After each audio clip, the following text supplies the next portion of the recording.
ओम शांति।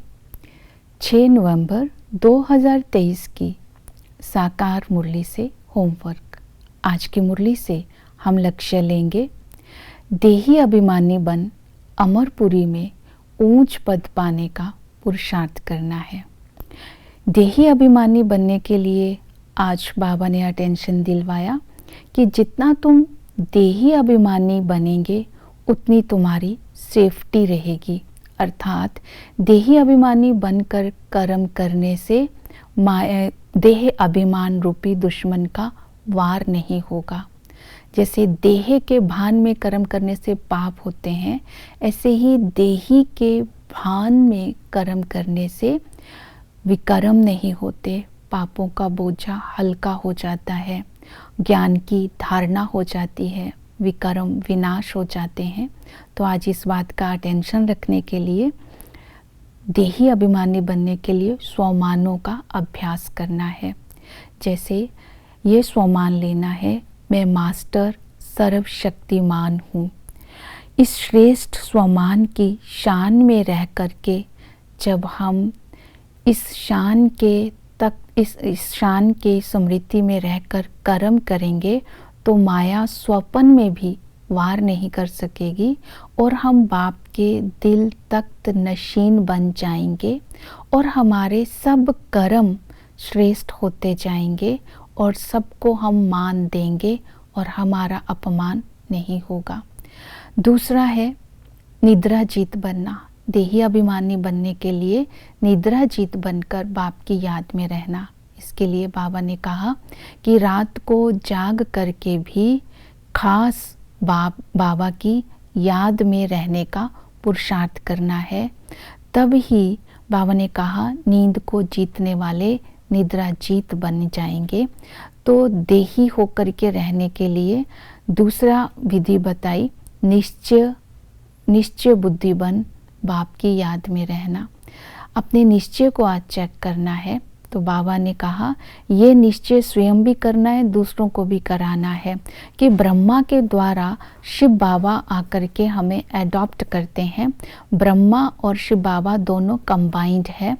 बाप के संबंध से हमें एडॉप्ट करते हैं कल्प कल्प और सुख का वर्षा देते हैं। और टीचर बन कर के भगवान पढ़ा रहा है, ये निश्चय है, रखना है, ये अंधश्रद्धा नहीं है। सतगुरु बन कर के मुक्ति और जीवन मुक्ति दिलाते हैं। इस निश्चय को आज अपने अंदर चेक करना है और दूसरों को ये निश्चय करवाना है। तब ही बाप की याद रहेगी। तो बाबा की याद निरंतर रहे तो यथार्थ पहचान होगी। तभी बाबा को हम निरंतर याद कर सकते हैं कि इस समय बाबा जो है हमें हमारी पहचान देते हैं कि तुम आत्मा पुनर्जन्म में आती हो, तुम आत्मा अविनाशी हो, तुम्हारा पाठ अविनाशी है। मैं भी आत्मा हूँ लेकिन मैं पुनर्जन्म रहित हूँ। मैं चैतन्य हूँ, मैं बीज रूप हूँ, ज्ञान का सागर हूँ, अकाल मूर्त हूँ और बाबा ने कहा एक रस हूँ। तो ये बाबा की महिमा स्मृति में रखनी है। बाबा रूप बसंत भी है। तो जब हम बाबा को महिमा को याद में रखते हैं तो गुरु ग्रंथ साहब में भी लिखा है एक ओंकार, अकाल मूर्त। तो ये सारी महिमा बाबा की निराकार की है, तो याद भी सहज होगी।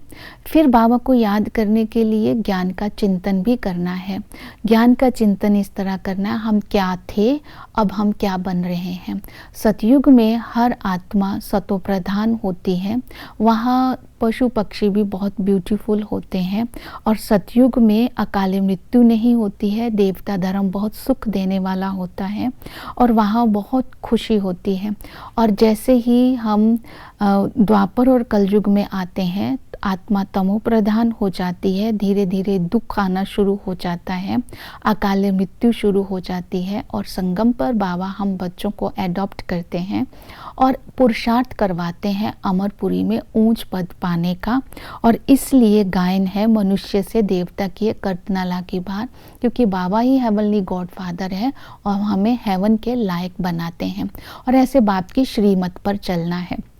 बाबा की श्रीमत यही है कि ब्रह्मा द्वारा और जगदम्बा द्वारा जो श्रीमत मिलती है उसको अपने अंदर धारण करना है। बाबा जहाँ बिठाए, जो खिलाए, जो पहनाए, इस श्रीमत को धारण करना है। श्रीमत पर चलने की हिम्मत रखनी है, अंदर बाहर साफ रहना है और बाबा को याद का चाट देना है, स्वमान में रहना है।